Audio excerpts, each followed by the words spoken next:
नमस्कार दोस्तों, DD red के एक और रिएक्शन वीडियो में आप सभी का स्वागत है। मैं हूं आलोक। तो आज जो वीडियो मैं आप लोगों के लिए लेकर आया हूं बड़ा ही इंटरेस्टिंग वीडियो है और पाकिस्तान से ऐसे वीडियोस बहुत कम आते हैं, बहुत कम देखने को मिलते हैं, बहुत कम सुनने को मिलते हैं।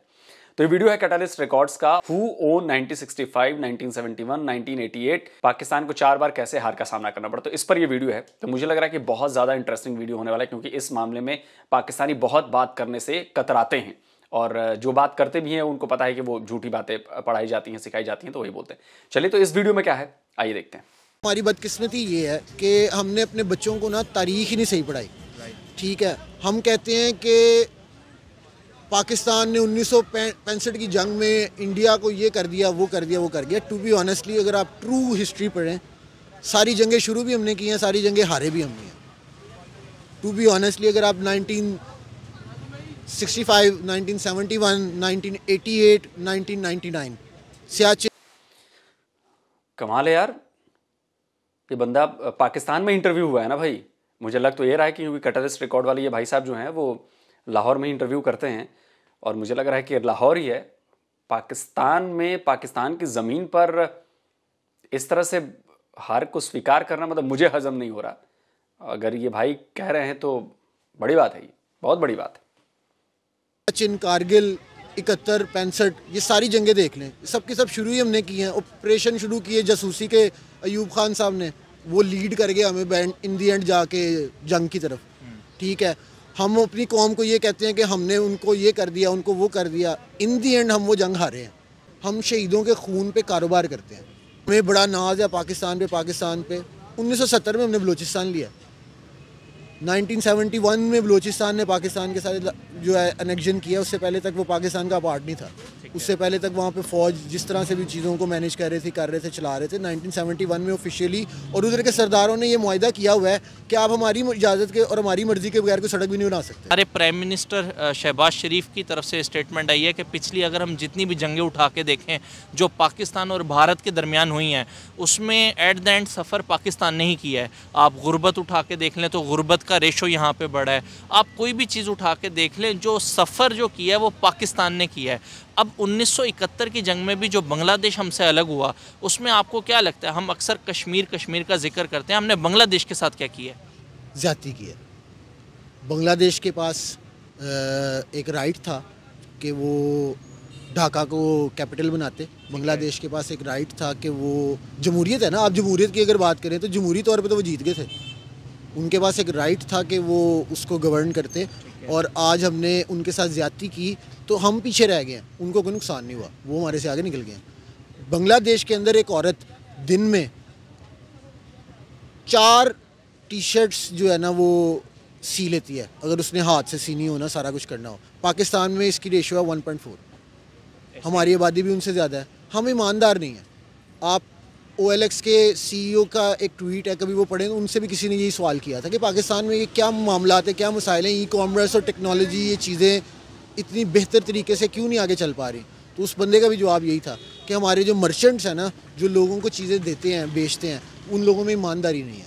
वो कहते कुछ हैं, दिखाते कुछ हैं, बेचते कुछ हैं। एक जानने वाले हैं बहुत अच्छे, जो 71 की जंग बांग्लादेश में लड़ते रहे। आप यकीन करेंगे उन्हें SMG के ब्रस्ट से 10 फायर लगे उनकी ये पूरी की पूरी टांग में। 2 साल इंडिया की जेल में वो रहे, वो उनका ट्रीटमेंट करते रहे। उस बंदे के अल्फाज हैं कि मुझे ज़िंदगी में किसी ने एक थप्पड़ भी नहीं मारा इंडिया में, और 10 गोलियां उनकी लगी। उनका ट्रीटमेंट वो हुआ, सारा कुछ वहाँ पे हुआ। उनको रखा गया, 2 साल उन्होंने जेल पूरी की। वापस आए, आके उन्होंने GB स्काउट्स ज्वाइन की, जो गिलगित बल्तिस्तान के, वहाँ की पुलिस में काम करते रहे। करते करते उन्होंने झूठ और इन चीज़ों से ना तंग आके जान छुड़ाई। अब वो एक माउंटेनियर है और वो गोरे आते हैं उनको पहाड़ों पे जो है ना, शिस्पर जैसे पहाड़ जो है ना, उन्होंने 6 दफ़ा सर किए हैं। पस्सू पीक जैसे पहाड़, 10 गोलियाँ टांग में लगी हुई हैं। उनकी टांग में ना 2 गोलियाँ रह गई थी। उस 2 गोलियों के लिए सर्जरी होनी थी। ऑब्वियसली आर्मी ने उनको फैसिलिटेट करना है क्योंकि वो सोल्जर था। वो अपनी सर्जरी करवाने गए, उनकी एक गोली तो निकाल ली गई, दूसरी गोली के लिए एक सर्जरी होनी थी। एक जनरल साहब आए, वो आके उनको कहते हैं कि अच्छा भला चलता फिरता आदमी है, कोई ज़रूरत नहीं है बस निकालने की, इसको भेजो यहाँ से। वो कहते हैं मैंने लानत भेजी है उस वक्त के यार, मैं GB स्काउट में भी नहीं काम करता, मैं फ़ौज में भी नहीं काम करता, मैं सब कुछ छोड़ता हूँ। मैंने अपनी ज़िंदगी ज़ाया कर दी है शायद, कि एक बंदे ने 71 में जाके 1965 की भी जंग लड़ी हुई है मैंने। 1965 में वो कहते हैं मैं रिक्रूट हुआ था जब ये जंग हुई थी, तब वो इस साइड पे थे, ये जो आपका फेरी मेडोज़ वाला एरिया ना, उस चिलास की साइड पे वहाँ पे थे। और 1971 की वॉर में वो बांग्लादेश में थे। वहाँ से वो इंडिया गए, इंडिया से अब हमारा एक वो आपने नाम सुना होगा कर्नल शेर खान साहब, जिनको आपने निशाने हैदर दिया है। अगर आप कभी उनकी स्टोरी पढ़ें उन्हें निशाने हैदर कैसे मिला है, ठीक है, तो हम एज ए पाकिस्तानी यकीन करें, मैं शीशे के सामने खड़ा होकर ना मेरा दिल करता है मैं अपने मुंह पे या तो अपने मुंह पे ज़ोर ज़ोर से मारूं, या मुझे ना कोई 2-3 जनरल 1-2 वज़ीर आज़म मिल जाए, मैं इनको मारूं बहुत ज़्यादा। इंडियन आर्मी कहती है कि 2 बंदों के साथ एक बंदे ने हमारी पूरी बटालियन तबाह की और हमें एक पहाड़ को कंकर नहीं करने दिया। उसको हमने आर्टिलरी से मारा और वो मर गया।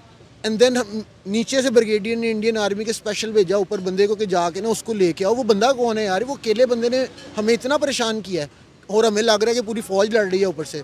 उसकी लाश को वो दिल्ली लेके गए। दिल्ली जाके उन्होंने तरले किए पाकिस्तान के कि भाई अल्लाह के बंदो, ये तुम्हारा एक बहुत जीदा कर्नल शेर खान उनका ना, वो कर्नल थे नहीं थे, वो मेरा है कैप्टन। वो गांव में उनका बचपन में फ़ौज में जाने का शौक़ था, तो वो कर्नल नाम डाल दिया, तो वहाँ से उनका नाम डला हुआ था कर्नल शेर खान। थे वो शायद मेजर या कैप्टन। इंडियन आर्मी ने दिल्ली से फ़ॉरेन एम्बेसी ने पाकिस्तान को लेटर्स लिखे कि यार खुदा के लिए तुम्हारा ये एक अजीम आदमी है, इसकी बॉडी को हमारे से ले लो, ये डिज़र्व करता है कोई ना कोई बात। वहाँ से जब हमने बॉडी ले ली उसकी, तो उसके बाद हमें बातें याद आ गई कि ये भाई इसको निशाने आदर देंगे। और मर गया एक बंदा जो उसने किया था, तब उसने तुम्हें पूछा नहीं, लाश लेके वो घूमते रहे दर बदर इंडिया वाले, वो तुम्हें तरले करके दे रहे हैं वापस, तो अब तुम निशाने आदर दे रहे हो, तुम्हें निशाने आदर याद आ गया। ये बात बिल्कुल सही है कि कर्नल शेर खान को जो सबसे बड़ा पुरस्कार मिला वो भारतीय सेना की तरफ से कहा गया पाकिस्तानी सेना को। देखिए भाई, हमें इसमें कोई शर्म नहीं आती कि अगर दुश्मन ने बहुत अच्छा बहादुरी का काम किया है तो हम उसकी तारीफ भी करते हैं। इसमें कोई शर्म की बात नहीं है, ये हमारी इज्जत की बात नहीं है, ये सेना के लिए एक बड़े उसकी बात है कि भाई आप भी अपनी सेना के लिए लड़ रहे हो, हम भी अपने देश के लिए लड़ रहे हैं, अपनी सेना के लिए लड़ रहे हैं। तो उन्होंने निशाने हैदर दिलवाने में भारतीय सेना की बड़ी ज़बरदस्त भूमिका रही है। और ये बात देखिए पाकिस्तानी ये जानते हैं भाई साहब, बहुत अच्छा लगा। दूसरी बात जो इन्होंने कही, जो 71 वाली बात बताई उन साहब की, मुझे ये बिल्कुल बिल्कुल बिल्कुल 100% ये बात सही लग रही है। इसलिए सही लग रही है क्योंकि इंडियन आर्मी एक प्रोफेशनल आर्मी है और हमेशा उसने प्रोफेशनली काम किया है।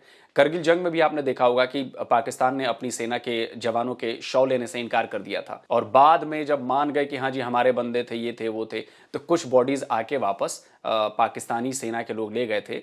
और मुझे याद है कि वो हाथों में सफ़ेद झंडे लेकर आए थे। फिर इंडियन आर्मी ने उनको वो शव, उन पाकिस्तानी जवानों के शव सौंपे और फिर उनको सैल्यूट भी किया और फिर वहाँ से भेजा। एक और बात मुझे याद आ रही है कि जो इलाज वाली ये बात कही ना उन्होंने कि गोलियां लगी थी युद्ध में, तो इंडिया में उनका इलाज हुआ और पूरी तरह से जो भी इलाज उस समय हो सकता था वो करके भेजा गया उनको। मुझे याद है कि करगिल की जंग में भी 4-5 पकड़े गए थे, शायद उससे भी ज़्यादा पकड़े गए थे पाकिस्तानी सेना के। उन्होंने भी ये बात बताई कि वो पाकिस्तानी सेना से कहते रहे लेकिन उन्हें कोई ले नहीं गया, वो घायल थे। इंडियन आर्मी आई, उन्हें बताया कि भैया मारो मत मुझे, हम जख्मी हैं, तो इंडियन आर्मी उन्हें लेकर गई, उनका इलाज करवाया और फिर वापस उन्हें जब लड़ाई ख़त्म हो गई उसके बाद उन्हें पाकिस्तान को सौंप दिया था। मैं ज़ख्म हो गया सर, उसी के बाद इंडियन फौज वापस चला गया, पोस्ट पर कब्जा नहीं किया। 3 दिन तक मैं वहाँ पर पड़ा रहा सर, 3 दिन तक मैं रिपोर्ट देते हुए गया, अभी आग ले जाएंगे, दूसरा दिन तीसरा दिन नहीं ले गया सर। दूसरा दिन फिर एक इंडियन फौजी आ गया सर, करीब आ गया तो मैंने उसको बताया भाई मैं ज़ख्म है, मुझे नहीं मारना है सर। नहीं ले गया, अच्छा नहीं होने की वजह से नहीं ले गया, नहीं तो 3 दिन में ले जाना चाहिए ज़ख्मी को। सुना आपने, ये तो ऑन रिकॉर्डेड है, ऑन रिकॉर्ड बात है ये कि उन्होंने ये बात मानी थी। तो जाहिर सी बात है कि इंडियन आर्मी हमेशा प्रोफेशनली काम करती है और बहुत प्रोफेशनल आर्मी है। पाकिस्तानी आर्मी का प्रोफेशनलिज्म बिल्कुल नहीं है, मतलब क्या कहूँ मैं। चलिए आगे बात सुनते हैं। तो हमें ना सिर्फ कैश करना है, टू बी ऑनेस्टली एक बहुत गलत जुमला है लेकिन बहुत दुख वाली बात भी है। बेंगलोर को स्टडी करें कभी, हाँ, तो दुनिया का IT, I am a member of IDF, एक ऑर्गेनाइजेशन है इंटरेक्शन डिज़ाइन फाउंडेशन, Right. मैं उसका मेंबर हूँ।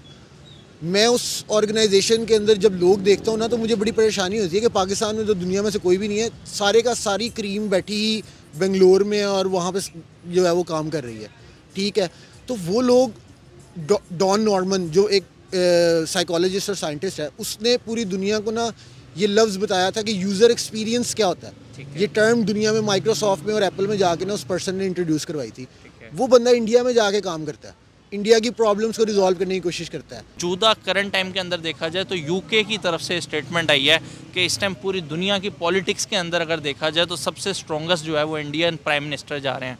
उसके अलावा कोई भी इंडियन ओरिजिन से आप उठा के देख लें, यूके का भी जो प्राइम मिनिस्टर ऋषि सनक अभी पिछले दिनों बना है, उसका ताल्लुक भी इंडिया ही से है। जब देखिए पाकिस्तानी मीडिया में ये कभी नहीं बताया गया या पाकिस्तानी टेक्स्ट बुक में ये कभी नहीं बताया गया कि वो जंग हारे हैं।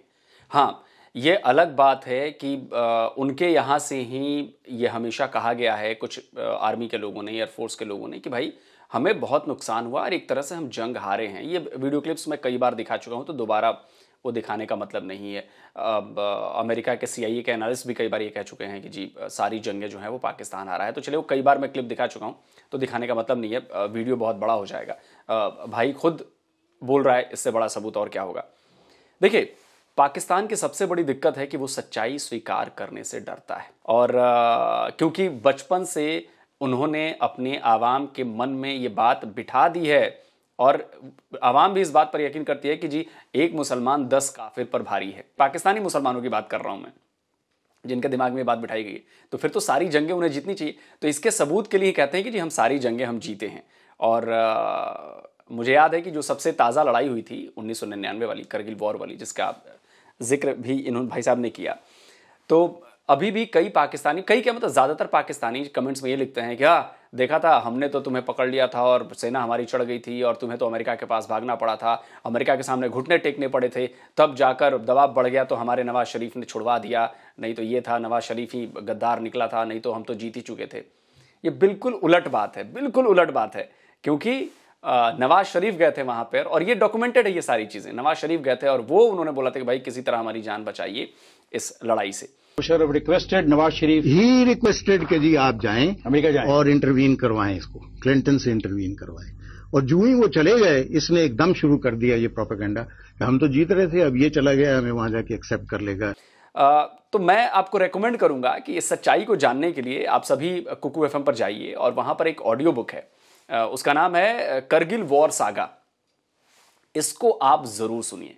वैसे मुझे करगिल जंग के बारे में बहुत कुछ पता है, लेकिन जब इस ऑडियो बुक को मैंने सुना तो मुझे कई ऐसी जानकारियां भी मिली जिनके बारे में मुझे नहीं पता था, नहीं मालूम था, और उन जानकारियों से मैं बड़ा हैरान हुआ। एक जो जानकारी थी कि भाई दुश्मन ऊंचाई पर बैठा था और किस तरह हमारे जवान जो हैं वो नीचे थे, उसके बाद भी उन्होंने दुश्मनों को मार भगाया।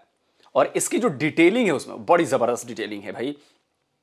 हमारे जवानों की वीरता के एक से बढ़कर एक सबूत आपको इस ऑडियो बुक में मिलेंगे, और इन कहानियों से या इन सबूतों से बहुत ज्यादा ये प्रेरणादायक हैं। हमें बहुत कुछ सीखने को, जिंदगी में लड़ने को मिलेगा इन सब बातों को जब आप सुनेंगे। तो कुकू FM पर इस जैसी और भी हजारों ऑडियो बुक्स जो हैं वो मौजूद हैं। यहां पर आपको हिंदी, अंग्रेजी सहित कई दूसरी भाषाओं में 10,000 से भी ज्यादा ऑडियो शोज की लाइब्रेरी मिलेगी, जिसका फायदा देश भर में 23 लाख से भी ज्यादा लोग उठा रहे हैं। और रिपब्लिक डे का मौका है, तो इस पर कुकू FM की तरफ से DD रिएक्ट के दर्शकों के लिए बहुत ही शानदार ऑफर आया है। ऑफर यह है कि भाई अगर आप कूपन कोड freedom60 का इस्तेमाल करेंगे तो आपको 60% का डिस्काउंट मिलेगा पहले महीने की मेंबरशिप पर। और इसका मतलब यह हुआ कि जो पहले महीने की मेंबरशिप के लिए 99 रुपीज जो चार्ज किए जाते हैं, उस पर आपको डिस्काउंट मिलके ये हो जाएगा 60% डिस्काउंट मिलके 39 रुपीज का। महीने भर के लिए 39 रुपीज चार्ज है, और 10,000 से ज्यादा ऑडियो शोज का एक्सेस आपको एक महीने के लिए मिल जाएगा। तो इससे बड़ी बात और क्या हो सकती है? इससे शानदार ऑफर कोई और नहीं हो सकता, इससे सस्ता कोई ऑफर नहीं हो सकता। और यह ऑफर सिर्फ 29 जनवरी तक है। तो भाई इसका लिंक जो है मैंने डिस्क्रिप्शन बॉक्स में भी दिया हुआ है, कमेंट बॉक्स में भी दिया हुआ है, तो जाइए और इस ऑफर का फायदा उठाइए, अपनी नॉलेज को बढ़ाइए। तो चलिए देखते हैं कि आगे जो है पाकिस्तान के लोग और क्या बात कर रहे हैं। दिनों बना है, उसका ताल्लुक भी इंडिया ही से है। जब हर शोबे में और हर जगह पे इंडियंस ही हायर होंगे, इंडियंस ही रूल करेंगे, वहाँ पे आपको नहीं लगता फिर वो प्रमोट भी ज़्यादा होंगे और उन्हीं का नाम ज़्यादा होगा? एक तो बात ये है कि उनके पास ना मैन पावर बहुत ज़्यादा ठीक है, है। लोग बहुत ज़्यादा हैं। दूसरी बात ये है कि वहाँ पे कोई भी इंसान और एक कारोबार शुरू करे ना, मैं 1 रुपए की एक चीज़ बेचूंगा ना तो मैं 1 अरब 40 करोड़ रुपया कमा सकता हूँ। ठीक है। 1 अरब 40 करोड़ लोग हैं, दुनिया भी इसी चीज़ को देखती है, जिसकी वजह से उनकी तरफ जाती है। सेकंड जो मुझे रीज़न लगती है वो वही बात है कि उनका जो प्राइवेट सेक्टर है ना वो बहुत स्ट्रांग है। और बहुत अजीब बात है, पूरी दुनिया में ना किसी भी मुल्क की you should do research about this, agency जो है ना वो एक प्राइवेट इदारा होती है, वो सिविलियन इदारा होती है। Pakistan is the only country जिसका जिसकी एजेंसी है ना वो एक मिलिट्री इंस्टीट्यूशन है, मिलिट्री इंस्टीट्यूशन है। तो मेरे ख्याल में ना हमारे मुल्क के ना सिर्फ 2 मसले हैं बड़े, मुझे जो लगता है, मैं गलत भी हो सकता हूँ। एक इस्लामी जमहूरिया है पाकिस्तान, ये जो नाम है ना, मैं आपको काफिर मुसलमान अहमद नहीं कह सकता। ठीक है। We have to decide one path, हमें अपना पाथ क्लियर करना होगा कि हम इस्लामी पाकिस्तान है कि हम जमहूरिया पाकिस्तान है। ठीक है, हमने मिक्सचर जो बनाया हुआ ना खिचड़ी, वो एक बहुत अजीब चीज़ है। राइट। एक ये प्रॉब्लम है। और दूसरा आई थिंक कि ISI को जो है ना, ISI को, मेरे मुल्क की एजेंसी है, मैं मतलब मुझे उससे प्यार है, लेकिन मेरा ओपिनियन भी है उसके बारे में। ISI को एक सिविलियन इंस्टीट्यूट होना चाहिए, एक मिलिट्री इंस्टीट्यूट। ये 2 मसले मुझे सबसे बड़े मेजर लगते हैं। जब तक ये रिजॉल्व नहीं ना होंगे तो आप किसी भी पॉलिटिशियन को देखें हमारे मुल्क में ना, वो एंड में जाके ये इल्ज़ाम लगा देता है, वो जी एजेंसियों ने उसको वज़ीर आज़म बना दिया था, एजेंसियों ने उसको उठाया था, एजेंसियों ने, तो उस एजेंसी को ही उठा के आप सिविलियन इंस्टीट्यूट बना दो कि अवाम ही यार आपस में तुम कर रहे हो जो कर रहे हो, हम मिलिट्री वाले, तुम, हमारा तो इंस्टीट्यूट ही नहीं है ये।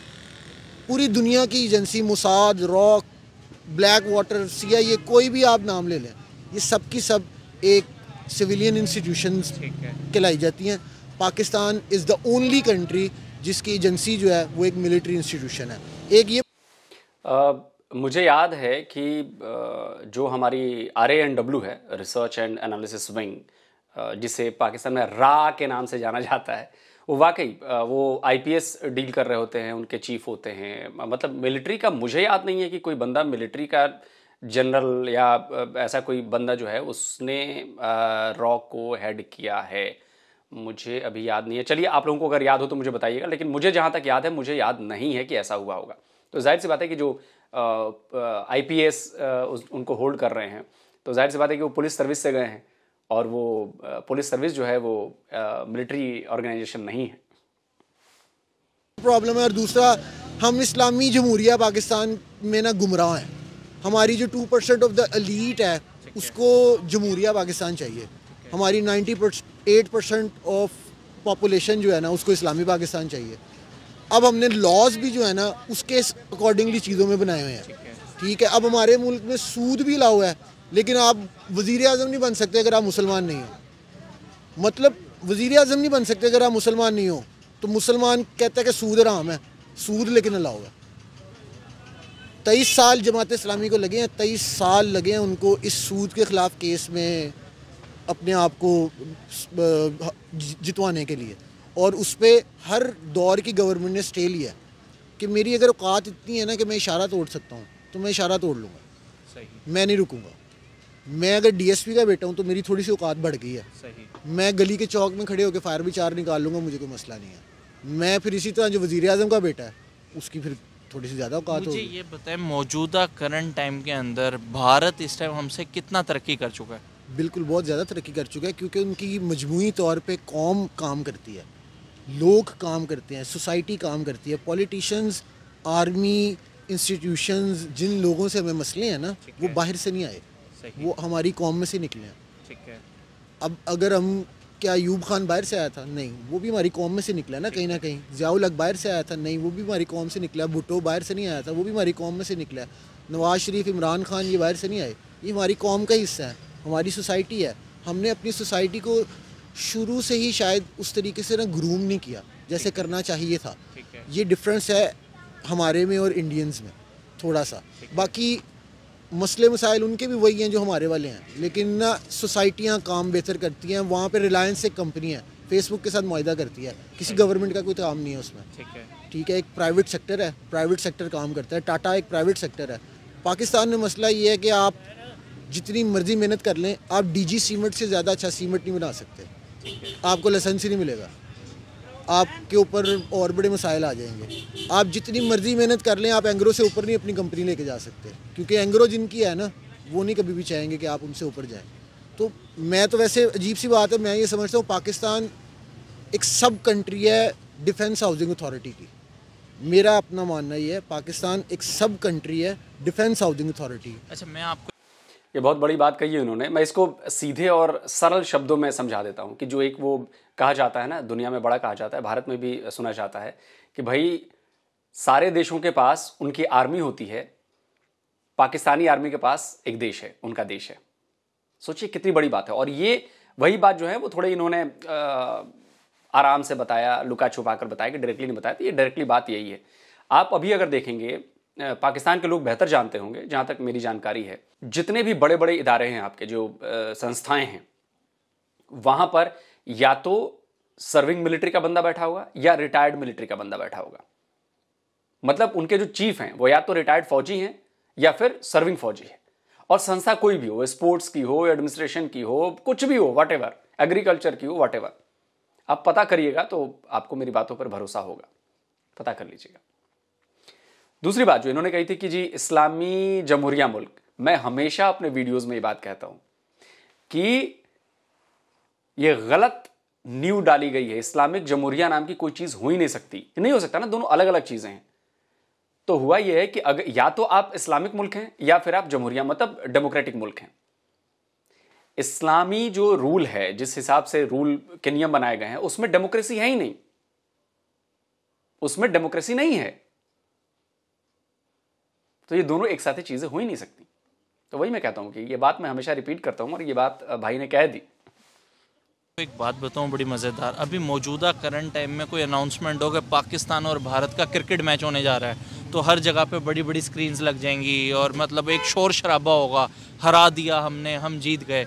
अगर देखा जाए तो इस टाइम वो दुनिया की 5वीं बड़ी इकॉनमी बन चुका है और मज़ीद वो अपने आप को बेहतर करने की कोशिश कर रहे हैं।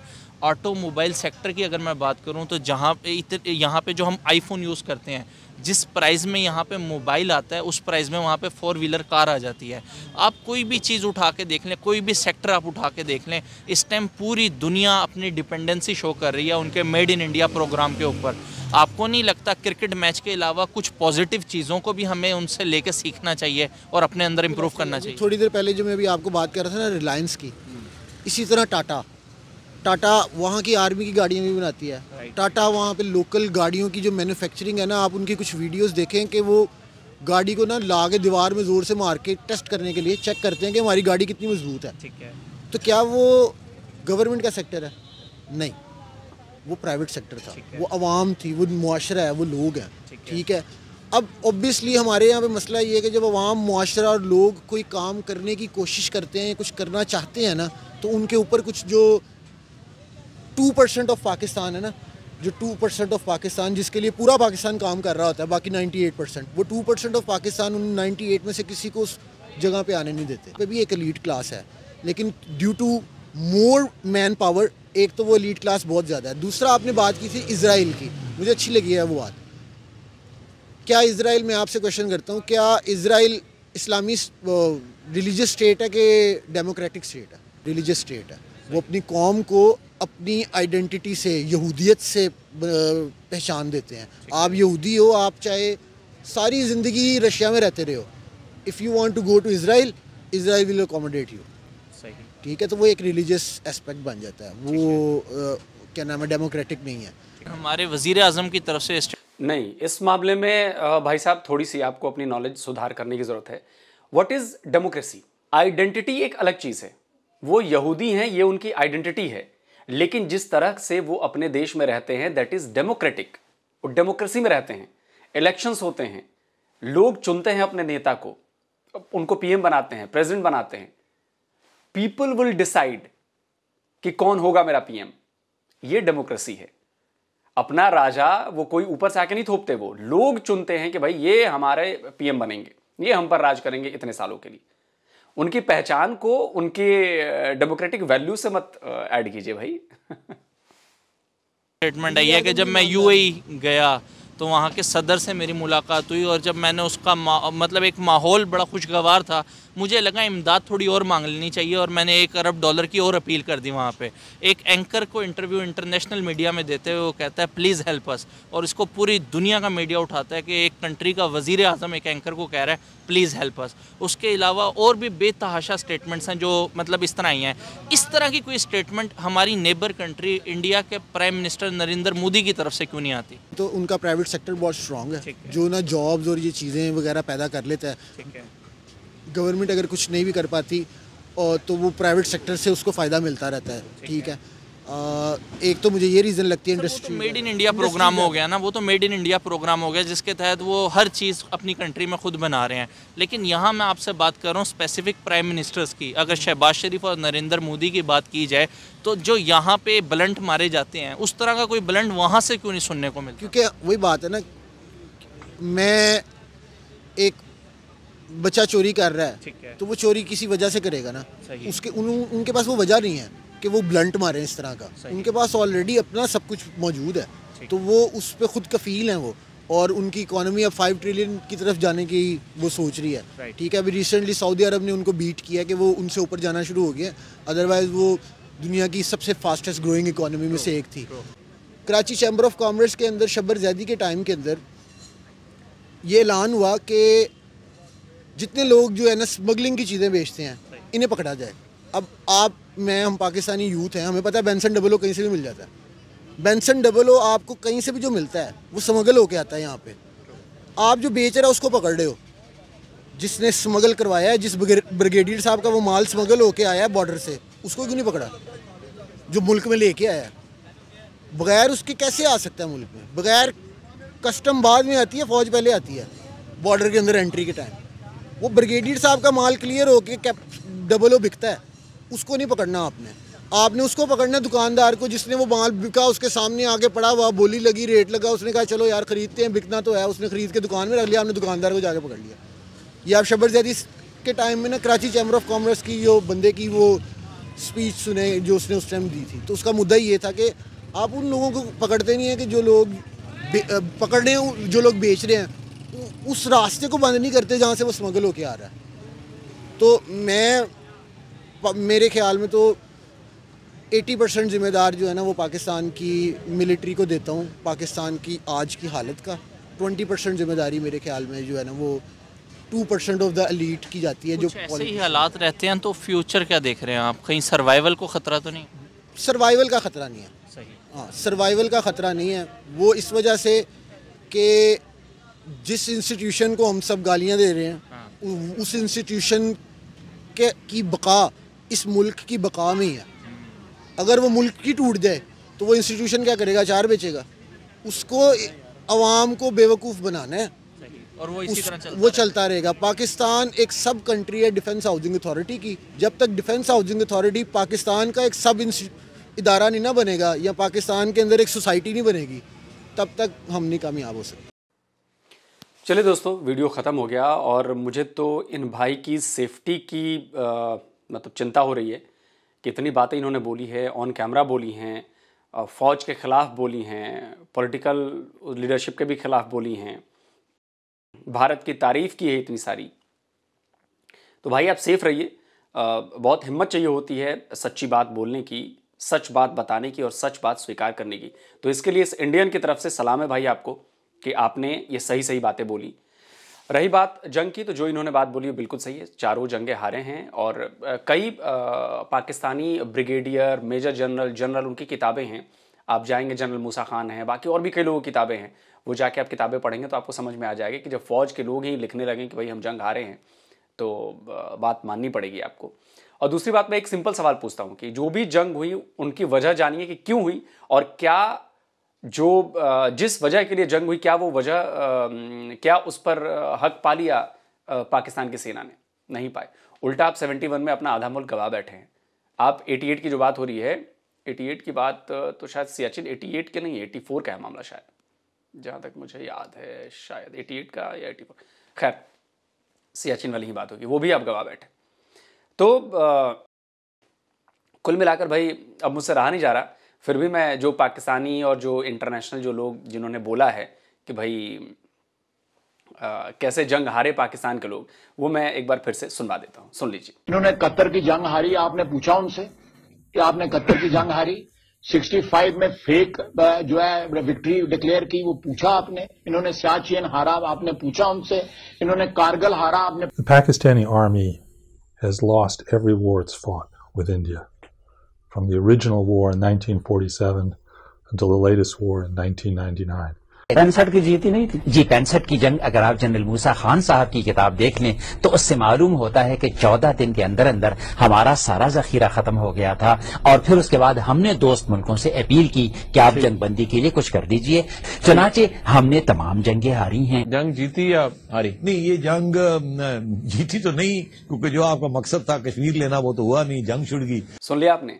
तो ये मैं बार बार सबूत के तौर पर पेश करता हूं कि भाई आप लोग भी बात माने। ये मैं कोई हवा में बातें नहीं कहता कि आप लोग जंग हारे हो। चारों जंग आपने हारी है, इसमें 48 वाली जंग भी आप लोग शामिल कर लीजिए, वो भी आप लोग हारे हैं। रही बात इंडिया की प्रोग्रेस की, इंडिया की डेवलपमेंट की, तो ये इस बात से कोई इनकार नहीं कर सकता कि देखिए यहाँ पर यहाँ के लोगों ने भी काम किया, जी तोड़ मेहनत की, अपने देश से वफादारी निभाई। भले ही पॉलिटिकल लीडरशिप में भी प्रॉब्लम्स हैं, लेकिन वहां से भी जो पॉलिसीज बनी, जो विजन दिखाए गए, शुरू की बात करूं तो अब तक 75 साल के इतिहास की बात करूं, तो वहां से भी ऐसी पॉलिसीज आई जिनसे लोगों का फायदा हुआ। हमने अपने एग्रीकल्चर पर फोकस किया, हमने अपने एजुकेशन पे फोकस किया, हमने IITs बनाए, IIMs बनाए, नए नए कॉलेजेस खोले, यूनिवर्सिटीज़ बनाई, अभी भी कर रहे हैं, रिसर्च सेंटर्स बनाए। तो उसका नतीजा ये हुआ कि हम हेल्थ में, इंफ्रा में, एजुकेशन में, रेलवे में, मतलब धीरे धीरे हर सेक्टर में हम ग्रो कर रहे हैं। और जो नई चीज़ें आने वाली हैं हम उन पर भी फोकस कर रहे हैं। तो आने वाले वक्त में आपको दिखेगा कि बहुत तेज़ी से हम दुनिया की टॉप 3 इकोनॉमी में शामिल हो जाएंगे, और ऐसा होकर रहेगा। तो चलिए, वीडियो ख़त्म करने का वक्त आ गया है, लेकिन वीडियो ख़त्म करने से पहले मैं आपको याद दिला दूं कि आपकी नॉलेज बढ़ाने के लिए कुकू FM की तरफ से एक बेहद शानदार ऑफर आया है। रिपब्लिक डे के मौके पर यह ऑफर आया है भारी डिस्काउंट का। तो अगर आप कूपन कोड freedom60 का इस्तेमाल करेंगे तो आपको 60% का डिस्काउंट मिलेगा, यानी 99 रुपीज़ की जो एक महीने की सब्सक्रिप्शन की जो फी है उसके लिए आपको चुकाने होंगे सिर्फ 39 रुपीज़। तो भाई जाइए, इसका लिंक मैंने डिस्क्रिप्शन बॉक्स में भी दे रखा है, कमेंट बॉक्स में भी दे रखा है, तो जाइए और इस ऑफर का फायदा उठाइए। तो जल्द मिलता हूं एक और नए वीडियो के साथ। नमस्कार, जय हिंद।